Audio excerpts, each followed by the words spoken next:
Did you know on the new Samsung Galaxies you can use AI to generate your own wallpaper? And it's super simple to do. So on your home screen, you're just going to pinch in and then you're going to go to wallpaper just there. And then you've got the option to change wallpapers. We're going to select that there. And then you can go down to the section where it says create just there.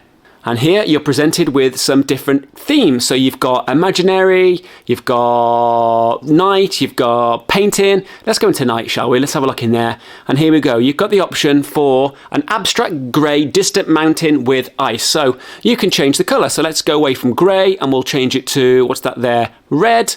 And then we'll change it from distant mountain range and we will choose, let's have a look at some sand dunes perhaps with ice. We don't want ice in the sand dunes, do we? So we'll select the word ice there and we'll choose it to, let's have a look at some clouds.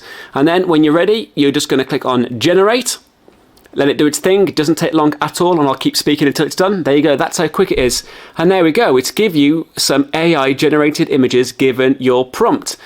And you can go back and change some of the words if you're not quite happy, but when you're done, just click on set, choose where you want to save it, and then you're done. AI generated wallpapers. Easy peasy.